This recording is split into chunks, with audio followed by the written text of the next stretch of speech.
Bienvenue au musée Czernuski. Je suis Éric Lefebvre, le directeur du musée, et aujourd'hui je vais vous présenter ce qui nous a occupé ces derniers mois, à savoir un immense projet, la restauration et la restitution d'une frise au dragon japonais qui a retrouvé son emplacement ici, dans la salle du Bouddha, au cœur du musée Czernuski, après 80 ans d'absence. Il faut revenir très exactement 150 ans en arrière, au moment où Henri Czernuski est revenu d'Asie. Ce voyage, il avait été l'occasion de former une collection remarquable qui contient plusieurs milliers d'objets. Tous les visiteurs, quand ils pénétraient dans cet espace, se disaient « mais finalement, nous ne sommes pas dans un hôtel particulier, nous ne sommes plus en France, nous sommes dans un temple ».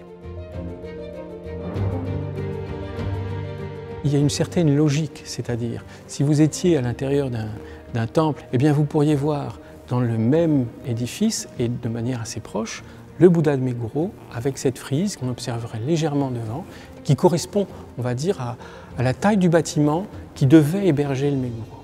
Et finalement, ici, Czernuski réussissait à faire voyager ses visiteurs de la même manière qu'il avait voyagé lui-même quelques années auparavant. On retrouve d'ailleurs, de part et d'autre de cette salle, les différentes villes qui ont été les étapes de son voyage. Dans les années 1930, eh bien, le musée avait eu d'autres orientations. On voulait véritablement moderniser cet espace et rompre avec cette période japoniste qui était la période de Czernuski. Si bien qu'on avait déposé la frise au dragon. Elle est restée en réserve pendant des décennies et depuis quelques mois, elle a été restaurée. Il y a tout à fait quelque chose d'harmonieux entre la présence du Bouddha et la présence de ces dragons.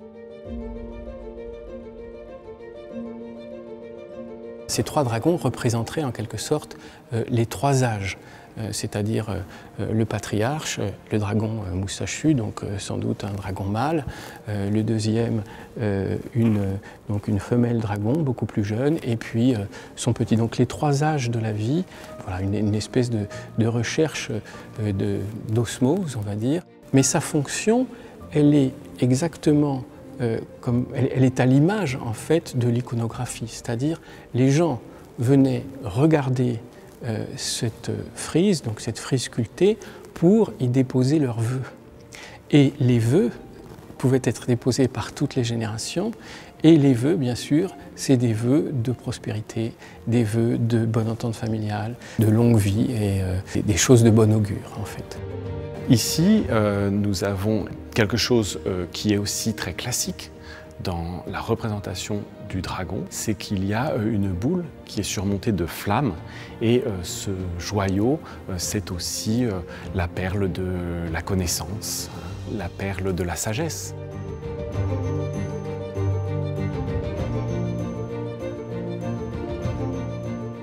Alors l'origine de la pièce, on a dans les archives finalement assez peu d'informations. On a reçu l'aide de la Sorbonne et on a enregistré la totalité de cette frise avec un laser scanner et en photogrammétrie, ce qui nous a permis de numériser en fait en volumétrie et en 3 dimensions l'ensemble de la pièce. En fait, on espère que ce modèle numérique va nous permettre de rentrer plus en détail et peut-être de découvrir l'atelier dont provient cette pièce. Ce système, en fait, permet d'avoir un enregistrement très précis jusqu'au geste du charpentier. Lorsque j'avais fait la première expertise, j'avais tout de suite pensé, en regardant les vagues, à un sculpteur qui s'appelle Hiachi.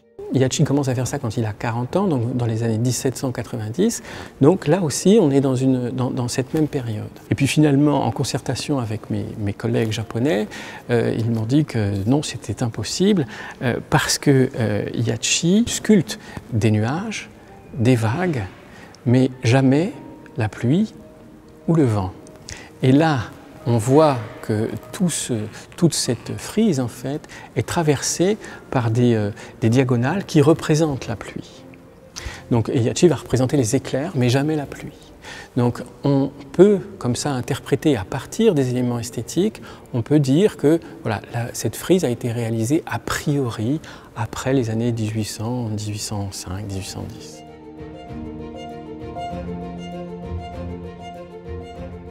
les recherches sont toujours en cours et on espère savoir un jour plus exactement quel est l'auteur de cette frise au dragon et peut-être de quelle région provient-elle.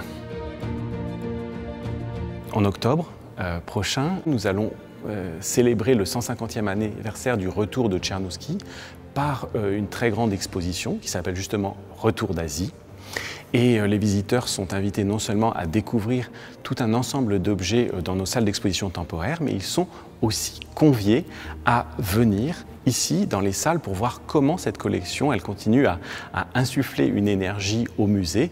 Et évidemment, ils pourront découvrir quelque chose que plus personne, je pense, n'avait pu voir depuis les années 30, la présence de ces dragons. Et on célèbre en même temps le 100e anniversaire des Amis du musée Tchernouski qui ont vigoureusement soutenu cette campagne de restauration. Merci.